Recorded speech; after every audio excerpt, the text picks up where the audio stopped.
Bem, boa tarde a todos e a todas. Vou começar com a audiodescrição, tá?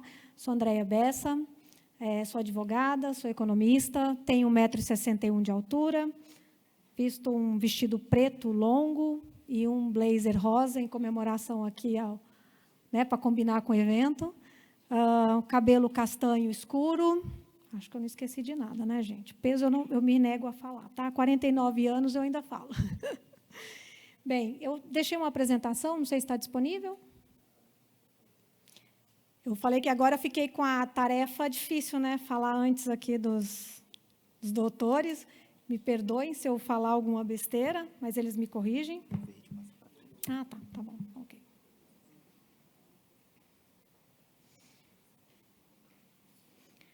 Bem, primeiramente também agradecer, gente, ao Instituto Brasileiro aí de Ação Responsável, na pessoa da doutora Clementina, parabenizá-la pelo esse evento. Realmente discutir saúde da mulher é uma tarefa árdua, porque a gente sabe o quanto que a mulher é forte, né? E até ela mesmo reconhecer que ela precisa de todos esses cuidados, já tem uma peregrinação grande aí, porque a mulher ela acha que ela tem que cuidar de todo mundo. E aí está na hora também dela pensar um pouquinho e cuidar dela, né? Agradecer também à deputada federal, que não está presente, mas deixo aqui nossos agradecimentos, espero encontrá-la. Bem, a ideia agora, eu vou falar um pouquinho de uma doença rara. Por que nós escolhemos essa doença, apesar de hoje a gente falar um pouco de todas, mas por que a Febraharas escolheu essa para passar para vocês? Porque ela é uma doença silenciosa, ela é uma doença muito escondida, muito pouco vista, muito pouco diagnosticada, e não é porque não tem paciente, é porque a gente passa por um processo de subdiagnóstico mesmo, da demora de conseguir um diagnóstico. Então, ela é uma doença rara, autoimune, e ela é progressiva, por isso que é importantíssimo que ela tenha um diagnóstico de urgência. E qual que é o nosso objetivo, né? Eu costumo falar que toda atividade que a gente participa, em especial nessa Câmara Legislativa, a gente tem sempre um objetivo de trazer algo para propor, porque nós estamos aqui, né? Nada melhor do que aproveitar o espaço e propor algo. E hoje o nosso grande lema na Febraharas é como que a gente transforma toda essa informação científica que a gente consegue coletar nesses eventos, né, com a presença dos renomados que vão estar aqui hoje, vão falar de forma mais específica sobre as doenças, mas como que a gente consegue transformar essa informação numa agenda pública factível, né? Numa proposta de uma política pública. Então, esse é o nosso objetivo, enquanto Febraharas, de transformar toda essa discussão científica em uma política pública, em uma agenda pública factível.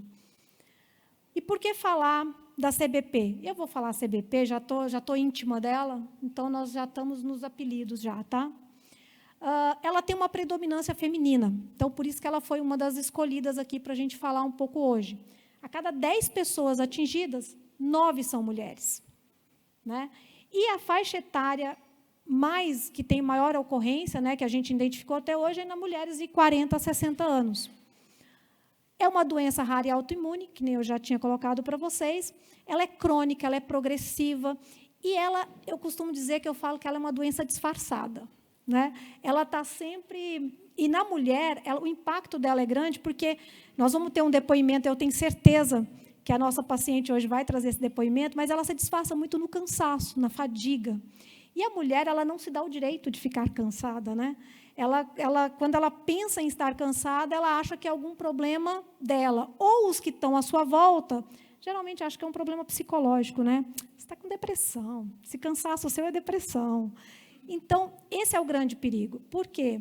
Nós vamos ter uma demora a mais ainda do que já existe na jornada do diagnóstico para essas mulheres, tá? Então, quando a gente fala dessa doença na mulher, ela tem um efeito ampliado, né? Por ser mulher, o efeito é muito ampliado porque ela tem todo esse impacto do psicológico e de como a sociedade vê a mulher. A invisibilidade ela pode ser clínica, tudo bem, a gente sabe que a gente tem essa invisibilidade clínica, mas a política pública, gente, ela não pode ser invisível de forma alguma. E é disso que nós temos que tratar hoje aqui. Eu não vou passar essa parte, porque nem vou passar essa vergonha, porque eu sou advogada, não sou médica, e nós temos médico para falar isso aqui hoje, tá? Então, pulo e deixo com os doutores. Eu quero falar um pouco sobre a jornada mesmo. Nós falamos um pouco dos sintomas, e aí a demora da suspeita é toda essa característica da mulher, né? De ser forte, de ser cuidadora, e de não ser a que está sendo cuidada, mas é de sempre ser a cuidadora. E aí, quando ela chega, aí nós vamos chegar num ponto que a Febraharas tem discutido muito, que é a capacitação dos profissionais. Porque ouvir isso de um familiar já é um absurdo, né? Que você está com problemas psicológicos, vai buscar um psicólogo. Você imagina ouvir isso de um profissional de saúde. É mais grave ainda, né? O profissional de saúde, ele não pode achar, ele não tem que ir para o achismo, ele tem que ir para a pesquisa, ele tem que ir para o científico. E tudo isso, o achismo, ele ocorre muito hoje, por quê? Pela falta de capacitação, né? Pela falta de informação. Então, isso acaba criando uma demora na suspeita. Não estou nem falando de demora no diagnóstico, estou falando de demora na suspeita. Porque a demora de diagnóstico, nós estamos aí falando de uma jornada de 5 anos e 8 meses na meta mundial. Tá? 5 anos e 8 meses é uma média, mas nós temos paciente que leva muito mais do que isso. Então, essa demora, até você começar a fazer os exames, o encaminhamento, e aí você chega ao diagnóstico. Gente, esses 5 anos e 8 meses para você chegar a um diagnóstico. E quando chega ao diagnóstico, você está lá no setor primário do SUS. Quem já foi no SUS aqui sabe como funciona, né? Agenda, 6 meses o agendamento, para passar na parte clínico geral ali, básico. Passou pelo clínico geral, identificou, depois de passar toda essa jornada, fez o diagnóstico, vai precisar de um especialista. Quanto tempo mais para ser encaminhado e ser atendido pelo especialista? Mais uma jornada, né? E aí, depois, vem o tratamento e o segmento. Então, eu costumo dizer que a gente tem a jornada para chegar até o diagnóstico, e depois nós temos a jornada seguinte, que é a jornada de tratamento e segmento. Essa é uma outra jornada que nós temos batalhado muito para tentar encurtá-la, porque essa, sim, está na mão dos governantes. Não está na mão do paciente e não está na mão dos profissionais de saúde. Está na mão dos governantes. Por quê, né? Vamos lá que vocês vão descobrir. Mas, enfim, geralmente os sintomas, e nossos doutores aqui vão explicar isso melhor, eles não aparecem, é aquilo que eu disse aqui, a nossa paciente com certeza vai trazer um pouco isso, mas o muito cansaço, a coceira, e aí eu queria falar um pouco mais sobre o impacto emocional e social, que é aquilo que a gente estava falando. A mulher sempre é vista como a forte, ou quando tem algum problema, esse problema é emocional, esse problema é psicológico, ou então, quando ela aceita que isso é um problema pela sobrecarga familiar. E não é, às vezes é um problema de saúde, né? Só que ela está sempre em última opção dentro do seio familiar, né? E não porque as pessoas a colocam em última opção, porque, às vezes, a própria mulher se coloca em última opção de cuidados. Né? Então, a política pública ela tem que se antecipar a isso, ela tem que reconhecer esses sintomas, ela tem que reconhecer esse impacto funcional que ele também traz para a mulher, e não é apenas por marcadores bioquímicos. Tá? Então, isso vai além da parte bioquímica, ela vai realmente de uma parte da gente trazer a política pública para a discussão. Bem, aí aqui a gente começa a chegar na nossa última jornada. Né? Nós falamos que tem a jornada até o diagnóstico, e agora nós temos a jornada do tratamento, que é do acesso básico à inovação responsável. Diagnóstico confirmado, passou pela parte da base terapêutica, está fazendo um monitoramento de resposta, tudo isso já tem no SUS, gente. Nós também não estamos partindo do zero, não estamos aqui crucificando o SUS, nós temos o melhor sistema, ele é para funcionar, é um sistema idealizado, muito importante para a população brasileira. Nós chegamos até o monitoramento de resposta aqui, nós temos o SUS atendendo. E aí a gente chega numa etapa que é a avaliação, quando esse paciente ele tem uma resposta inadequada a essa proposta que já está dentro do sistema, que ele precisa entrar de um acesso de opções terapêuticas no mercado. No que temos de opções, o que temos de pesquisas, o que temos científico que está no mercado que pode ser disponível para esse paciente. E aqui, além do diagnóstico precoce, a gente precisa desse acompanhamento especializado e a gente precisa de uma resposta terapêutica monitorada. Então, quando a gente fala da entrada de novas tecnologias no sistema de saúde, nós não estamos defendendo aqui você colocar mais custos para o SUS. Nós não queremos tratar a doença, jamais ir com esse discurso de que doença é igual a custo. Ao contrário, tá? Nós não queremos tratar as doenças como custo. Não podemos tratar, porque um paciente tratado, ele é um paciente que está trabalhando, é um paciente ativo, menos internações. Ontem mesmo eu tive um atendimento de uma mãe que ela era um caso de uma outra doença, mas era renal. Essa mãe, a filha transplantou. Todo mundo sabe mais ou menos quanto custa um transplante de rim no Brasil, além da fila que você tem que seguir, o custo para o sistema, que é o transplante, transplantou. Precisava de um medicamento que não está incorporado e não tem substituto, não tem nenhum outro na rede, o paciente perdeu o rim. Foi internada novamente, ficou 3 meses internada, e agora vai para a diálise e entra na fila de transplante de novo, para tentar um novo transplante. E o que vai acontecer se ela não tiver acesso ao medicamento? Ela vai perder o rim de novo. E esse custo, ele é muito mais alto que o custo do tratamento. Então, quando a gente chama a Conitec, a gente chama o governo, chama essa casa para discutir o que é, de fato, custo-efetividade, é isso que nós queremos discutir. O que a vida dessa pessoa, o socialmente dessa pessoa, o trabalho dessa pessoa, o que isso integra nesse custo-efetividade, que hoje é 0. Hoje, o custo-efetividade é quanto custa o medicamento, e qual que é o impacto no orçamento, e quantas pessoas esse medicamento vai atender. É esse o cálculo de custo-efetividade, em formas bem leigas, aqui, uma linguagem bem simples, para que vocês possam entender. Mas esse é o custo-efetividade hoje. É uma tabela que é utilizada desatualizada, que há anos não se atualiza.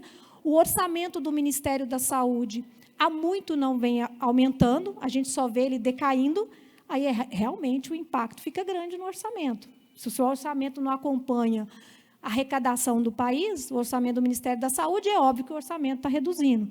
Então, isso é política pública, é a gente defender mais orçamento para a saúde e mais condições de políticas serem adotadas dentro dos ministérios. Então, o acesso a novas tecnologias, ele é importante, nós temos que defender com cautela, mas tem que ter critérios e regras claras e objetivas dessas incorporações, né? Então, a gente tem que tomar cuidado, porque quando a gente fala de incorporação no Brasil está se tornando uma barreira de acesso. Quando o paciente, você fala para ele, até os pacientes hoje mais leigos já estão entendendo o que é Conitec. Então, você fala, olha, está na Conitec para avaliação, ele já não vou ter acesso, já sei que já era, vai ser negado, né? Então, a gente precisa se apoderar dessa discussão, precisa se apoderar do que está acontecendo, para que a gente, de fato, possa propor políticas públicas adequadas. O custo do atraso. Bem, eu já dei um exemplo de um custo de atraso aqui, que foi esse caso, que foi ontem. Eu falo que, às vezes, né, vem o assunto bem na hora, né, que foi esse caso do transplante que aconteceu. O atraso do diagnóstico, você tem perda de janela terapêutica, você tem sintomas persistentes, você tem progressão da doença, e a consequência disso, gente, é a judicialização do tratamento. A judicialização, ela não é algo bom nem para o paciente, nem para ninguém, né? Eu não sei para o advogado que vive disso. Não é meu caso, tá, gente? Por favor. Mas a judicialização, ela não é boa para ninguém, porque a judicialização ela é lenta, ela é demorada. Um paciente, para ter um acesso, quando judicializado, é 1 ano e 8 meses. Tanto que ele estava falando aqui agora com a doutora, que ela falou assim, não, foi 20 de maio. Eu falei, está perto, não está, tá dentro ainda. É 1 ano e 8 meses o acesso. Porque depois que você consegue uma decisão liminar, não é nem uma decisão definitiva, uma decisão liminar, você tem uma outra jornada, que é dentro do Ministério, tramitar essa decisão, ter a compra do medicamento e o medicamento chegar, de fato, até o paciente. E aí tem que ter um local, e aí você tem a região também, que é importante. Porque, dependendo onde é a região, não tem estabelecimento capacitado para receber o medicamento e para fazer a distribuição do medicamento. Vocês entendem quantas barreiras existem? É normal, nós estamos num país que tem uma extensão territorial imensa. Então, realmente, o acesso, a dificuldade logística é maior. Mas nós temos que pensar como isso chega, de fato, no momento oportuno para o paciente, para ter uma resposta terapêutica no momento que ele precisa. e não depois que ele já teve uma progressão e teve perda aí de capacidades irreversíveis para a sua vida. Tá? Então, quando esse cuidado ele falha aqui no início, o sistema vai pagar mais tarde. E é isso que a gente tem tentado lembrar. Não é uma economia, não existe o custo-efetividade, eu vou fazer entre aspas assim, né? Porque é o atual custo-efetividade, tá, gente? Então, esse atual custo-efetividade, ele não existe. Porque se o paciente ele não é cuidado aqui, se não tem a política pública aqui, o sistema vai pagar mais tarde. Tá? E o paciente paga primeiro. Né? E aí vem o problema maior, porque é o paciente que sofre primeiramente. O que já existe no SUS hoje, tá? E o que precisa ser fortalecido? O SUS tem acompanhamento especializado em patologia? Tem. O SUS tem exames laboratoriais e monitoramento clínico? Tem. Atenção farmacológica de base? Tem. Rede pública com potencial de cuidado? Tem. Quais são os próximos passos que hoje, o que a gente enxerga com base do que a gente conversa no dia a dia com os pacientes? Capacitação para suspeição e diagnóstico precoce, um fluxo de referência e contra-referência mais claro, centros de referências e cuidados coordenados. Quando a gente fala de centro de referência, não é posto de saúde do SUS. Para doenças raras, nós estamos falando dos centros de referências em doenças raras. Nós temos hoje 51 no país. Tá? A maioria está concentrado no Sudeste e no Sul. Em Brasília também tem bastante. Mas, se você pegar Norte, Nordeste, nós temos uma escassez para poder atender esses pacientes. Então, precisa ampliar essa rede de atendimento. Avaliação tecnológica sensível às necessidades do paciente. O que é isso aqui, gente? É a Conitec.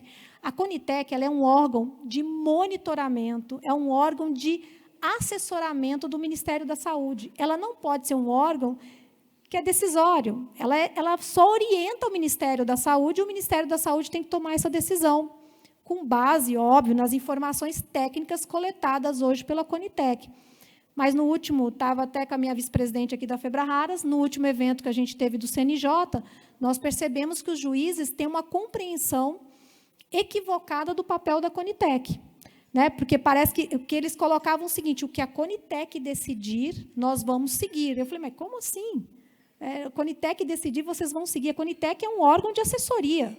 Ele não é um órgão executório, um órgão de decisão. Né? Então, a gente conseguiu, às duras penas, né, Lauda, tirar esse enunciado dessa discussão para que a gente pudesse aprofundar com o judiciário o que significa e qual que é o papel da Conitec. Né? Então, a gente conseguiu avançar nisso. Mas nós só conseguimos avançar nisso porque, de fato, houve uma mobilização social. Porque, sem isso, gente, não é possível. Sem vocês estarem aqui, sem vocês mandarem e-mail para o deputado, sem vocês estarem sempre com os deputados, conversando, fazendo o que a ação responsável faz aqui. Vai lá, bate na porta do deputado, vamos conversar, isso aqui é isso aqui é assim e tal, para que a gente possa fornecer as informações adequadas para que eles possam ajudar em toda essa política pública. Propostas que a gente traz para o debate legislativo institucional. A gente precisa dar visibilidade à CBP como pauta de saúde da mulher de doença rara. Né? E não fale para mim que isso não é possível, porque em 2013, quando a gente começou pelo menos eu comecei, a Lauda está há mais tempo, mas mal se ouvia falar em doenças raras. E hoje, né, com muito esforço da sociedade civil, doenças raras é pauta. Né? Então, fortalecer a educação continuada, né, para que a gente possa, de fato, ter o diagnóstico precoce, melhorar o fluxo assistencial e acesso ao especialista.